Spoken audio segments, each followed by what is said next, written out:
In a few minutes, you're going to watch a mother, who once told her daughter she wasn't successful enough to attend a family dinner, call that same daughter years later. Not to apologize. Not to make amends. But to ask for money. And you're going to watch that daughter say no. But here's the thing, that no didn't come easy. It was built. Brick by brick. Through years of sacrifice that went unnoticed. Through a text message that said more than any slap ever could. Through a viral blog post that burned a reputation to the ground. Tonight, we're examining a case file I've titled, The Invisible Daughter. Because there's a special kind of cruelty reserved for the child who gives everything, and gets erased for it. The one who skips college to save the family home. Who works night shifts while their siblings collect diplomas and praise. Who shows up and shows up and shows up, until one day they realize showing up was never the problem. They were. This is the story of Sarah Hayes, 25 years old, factory worker in Riverton, Ohio. The daughter who was too successful to fail, and too unsuccessful to be invited to dinner. Settle in. This one's going to hurt before it heals. So let me take you back to where this whole thing started. And I'm warning you right now, this is going to sound almost too cruel to be real. I get it. I lived it and I still have moments where I think, did that actually happen? It did. I'm Sarah. 25 at the time. I work at a manufacturing plant in Riverton, Ohio, population 32,000, 0 Michelin stars, and exactly 1 Applebee's that everyone treats like fine dining. I run the night shift. 11 p.m. to 7 a.m. My hands are calloused. My back hurts constantly. I smell like industrial lubricant more often than I smell like perfume. And I'm not complaining about any of that. I actually like my job. There's something honest about it, you know? You show up, you do the work, you go home. Nobody's playing politics. Nobody's pretending. But here's what you need to understand about how I ended up here. 3 years before this story starts, my dad died. Heart attack. 54 years old. Just gone. One morning he was making coffee, cracking jokes about the Browns losing again. By noon, he was on a gurney with a sheet over his face. And here's the thing about sudden death, it doesn't just take a person. It takes the plan. The structure. The way things were supposed to go. My dad was the earner. My mom hadn't worked in 20 years. And we found out real quick that there was a second mortgage on the house nobody knew about. Some business thing that went south. Doesn't matter now. What mattered was this, the bank was going to take our childhood home. The house where I learned to ride a bike. The house where my dad taught me to change a tire in the driveway. The house where his ashes now sat on the mantel. Gone. Unless someone stepped up. I had just gotten accepted to Ohio State. I was going to study mechanical engineering. I had scholarships lined up, a roommate picked out, the whole thing. I gave it up. All of it. I told myself it was temporary. I told myself I'd go back. I told myself a lot of things. I took the factory job because it paid $18 an hour and had overtime available every single week. I worked doubles. I worked holidays. I worked until my feet bled and then I wrapped them up and worked some more. And you know what? We kept the house. I did that. Me. But here's the fun part, while I was grinding myself into dust, my siblings were thriving. My older brother Marcus? He's a doctor now. Pediatric surgeon. Makes more in a month than I make in a year. My sister Vanessa? Creative director at some fancy marketing agency in Columbus. She's got a corner office and one of those standing desks that costs more than my car. And my younger brother David? He's in his 3rd year at law school. Mom's favorite. Always has been. The baby. The golden child. And then there's me. The factory girl. The night shift worker. The one who answers "So what do you do?" at family gatherings and watches eyes glaze over. I accepted my role. I really did. I wasn't bitter, not yet anyway. I was just there. Part of the family, but not really. Invited to things, but never celebrated at them. And then came Mother's Day. I'm at home, finally off work for once, scrolling through my phone. And I see a notification from the family group chat. The one my mom made us all join even though nobody under 40 uses group texts anymore. The message was from her. From Mom. It said, "Mother's Day dinner at Rosario's tomorrow night. So excited to celebrate with my successful kids. Here's who's confirmed: Marcus, Vanessa, David, and their partners. Reservations at 7. Don't be late." I read it 3 times. 3 times. I counted the names. Marcus. Vanessa. David. 3 kids. She has 4. I told myself it was a mistake. Autocorrect. A senior moment. Something. Anything. So I did what any rational person would do. I texted her directly. "Hey Mom. Just saw the group text about dinner. What time should I get there?" And I waited. 30 minutes. An hour. Finally, the typing bubble appeared. Her response. "Hi honey. Hope you understand. Tonight is just about celebrating achievements. We can do something together another time. Love you." I stared at that message until my phone screen went dark. Celebrating achievements. I saved her house. I gave up my future. I worked until my body broke so she could keep sleeping in the bedroom she shared with Dad. And I wasn't successful enough to eat dinner with my own family. I didn't cry. Not right away. I just sat there in the dark, feeling something shift inside me. Like a bone that had been broken for years finally snapping all the way through. You know what the worst part was? It wasn't even surprising. This wasn't the first time I'd been made to feel small. It was just the first time she said it out loud. I was never going to be enough for her. Not unless I had letters after my name or a salary she could brag about at church. I was the sacrifice. And sacrifices don't get seats at the table. They get burned. The next few days were weird. I went to work. I came home. I ate. I slept.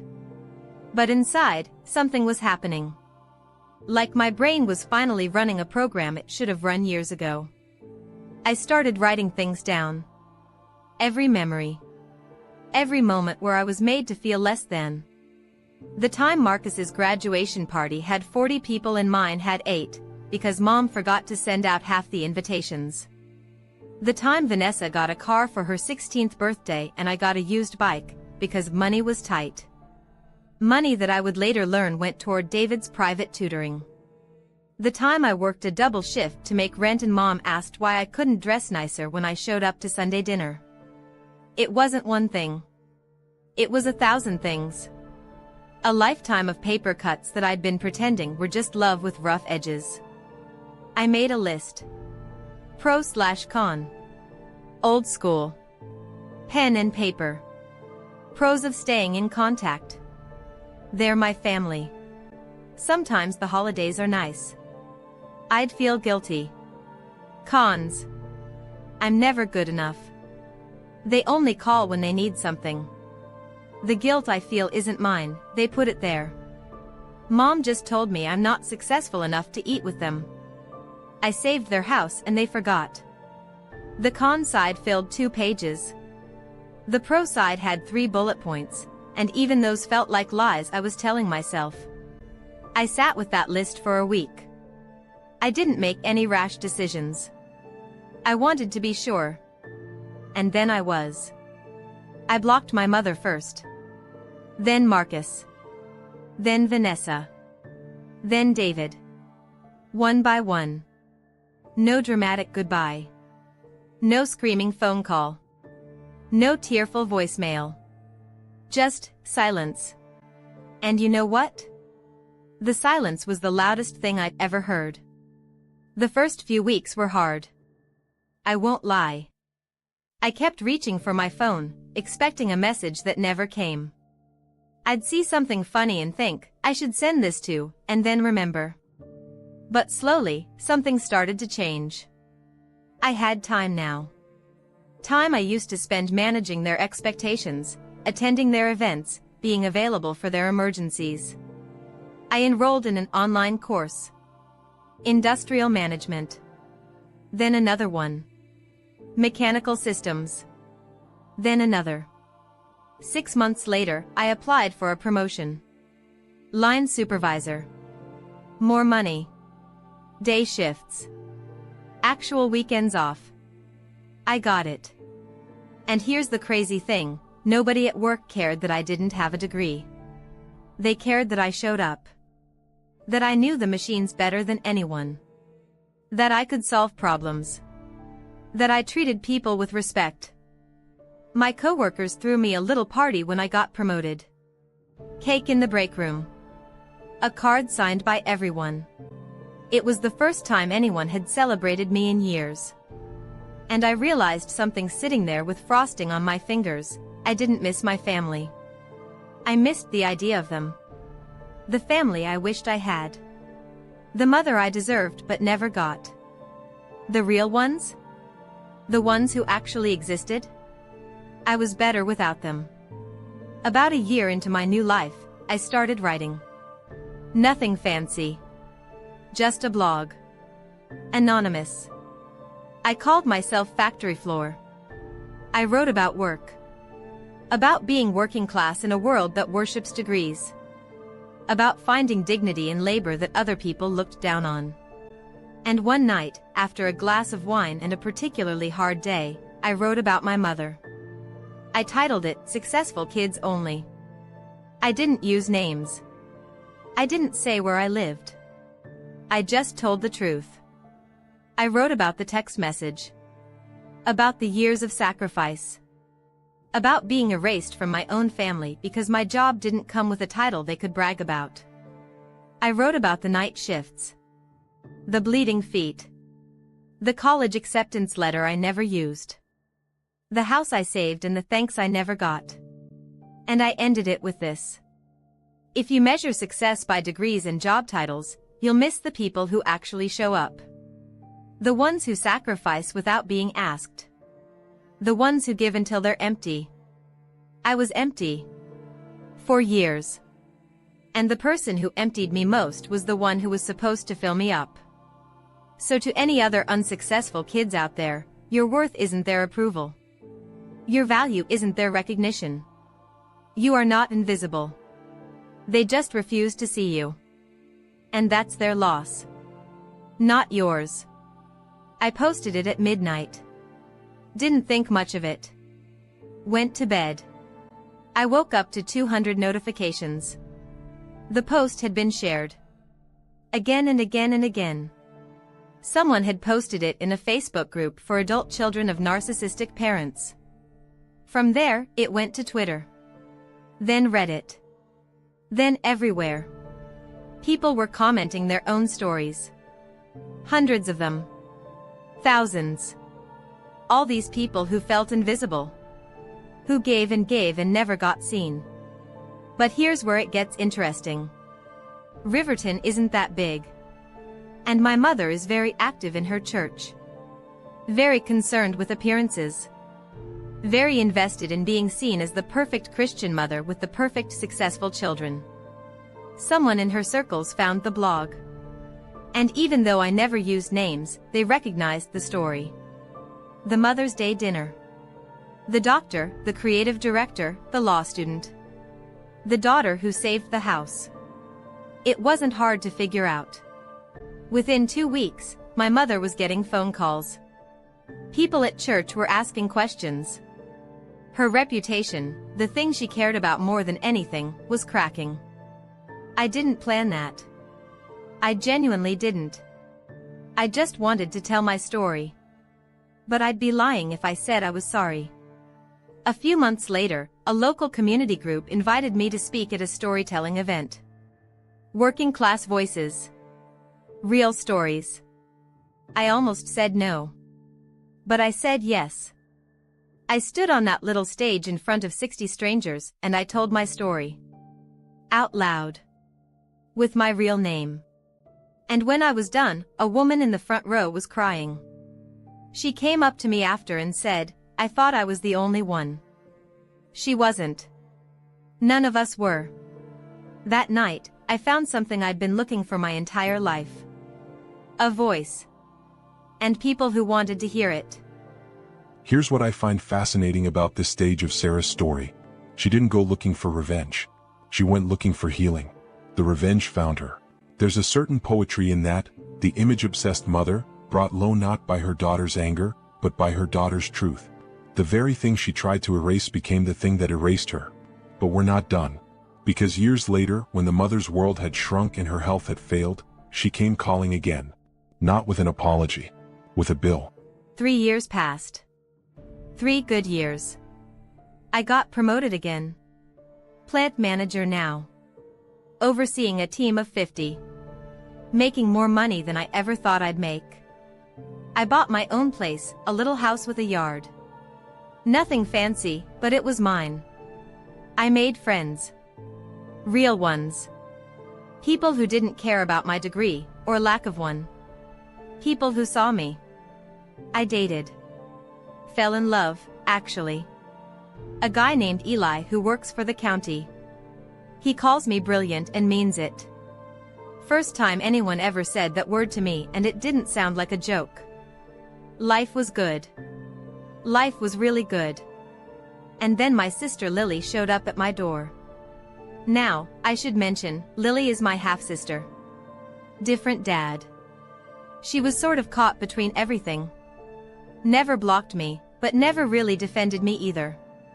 We'd occasionally text about nothing important. Surface-level stuff. But here she was. On my porch. Looking like she'd rather be anywhere else. "Mom's sick," she said. "And she needs help." She told me the whole thing. Heart problems. High blood pressure. Diabetes catching up. Medical bills piling up because of course Mom didn't have great insurance. And somewhere in there, her successful kids had started to fade. Marcus was busy with his practice. Vanessa had moved to California. David was drowning in law school debt and couldn't help if he wanted to. And Mom was alone. In a house she could barely afford anymore. Ironically, the same house I'd saved once before. Lily said Mom wanted to reconnect. Wanted to make things right. I asked the obvious question, did she actually say she was sorry? Lily couldn't look at me. She said if you really cared about family, you would step up. That this is what family does. I'm going to need you to really sit with that for a second. This woman excluded me from a dinner because I wasn't successful enough. She erased me from the family narrative. She told her church friends I was difficult when the blog came out. She never once, not once in 3 years, reached out to apologize. And now that she needed something? I was supposed to step up. Because that's what family does. I told Lily I needed time to think. 2 weeks later, a package showed up. No return address, but I knew. Inside was a jewelry box. Old. Dusty. Inside were pieces I recognized from childhood, a little gold cross necklace Dad gave me for my confirmation, a bracelet from my grandmother, a pair of earrings Mom used to let me borrow for special occasions. And a letter. The letter wasn't an apology. It was an accusation. It said I had made private issues public and hurt her deeply with my blog. It said she had always loved me, but I was too sensitive and never appreciated what I had. It said the jewelry was a peace offering, and she hoped I would come to my senses and help her like a good daughter should. She actually wrote that. Like a good daughter should. I read it twice. Then I folded it up and put it back in the box. Here's the thing about manipulation, once you see it, you can't unsee it. Every guilt trip. Every backhanded compliment. Every I love you, but she wasn't sorry. She was desperate. And those are very different things. Sorry is what you say when you realize you were wrong. Desperate is what you say when you realize you need something. She needed money. She needed labor. She needed someone to blame for her situation while also fixing it. And she'd looked around at her successful kids and realized none of them were coming. So she remembered the one she threw away. I didn't call. I didn't go see her. I didn't give her the confrontation she probably wanted, the big dramatic scene she could use to play the victim. I texted Lily. And I asked her to pass along a message. I hope you take care of your health and find the support you need. I am not able to step back into this role. I wish you peace. 28 words. I counted. 28 words to end a lifetime of trying to be enough. According to Lily, Mom went through the stages. First, tears. How could she do this to me? Then anger. After everything I did for her? Then the victim narrative to anyone who would listen. I tried to reach out and she rejected me. You see what kind of daughter she is? But eventually, silence. She stopped asking. Stopped sending messages through Lily. Stopped pretending reconciliation was ever the goal. I don't know what happened to her after that. I don't need to know. I wrote one more blog post. The last chapter of the story. I titled it Peace Over Proximity. I used to think family meant obligation. That blood meant you showed up no matter what. That forgiveness was mandatory because they're your family. I don't believe that anymore. Family should mean safety. It should mean support. It should mean being seen, not for your accomplishments, but for your humanity. Real family doesn't exclude you when you're struggling. Real family doesn't measure your worth in degrees and job titles. Real family doesn't call you unsuccessful and then ask you to save them. I built a new family. Friends who became sisters. Coworkers who became uncles. A partner who became home. A community that saw me when the people who were supposed to see me looked right through. You get to choose. That's the thing nobody tells you. You get to choose who deserves your love. Who earns your loyalty. Who sits at your table. I choose peace. Even if that means some chairs stay empty. Especially then. I posted it at midnight again. Felt right. When I woke up, it had been shared 4,000 times. Turns out, a lot of people are looking for permission to choose peace. And there it is. The end of Sarah's story. Though I suspect in many ways, it's really just the beginning. She didn't get the apology. She didn't get the reconciliation. She didn't get the movie moment where her mother breaks down and finally sees her. She got something better. She got herself back. You see, the cruelest thing about being the family scapegoat isn't the abuse. It's the hope. The idea that if you just work a little harder, sacrifice a little more, prove yourself a little better, they'll finally see you. Finally love you the way you deserve. Sarah gave up that hope. And in doing so, she found something her mother never gave her: peace. Some people will say she was cruel. That she abandoned her mother in her time of need. That family is family no matter what. To those people, I'd ask one simple question. Would you attend a dinner you were told you weren't successful enough to earn? Neither would I. This has been another case file from the archives. Another story of invisible children and parents who couldn't, or wouldn't, see them. Until next time, stay visible. Even if only to yourself.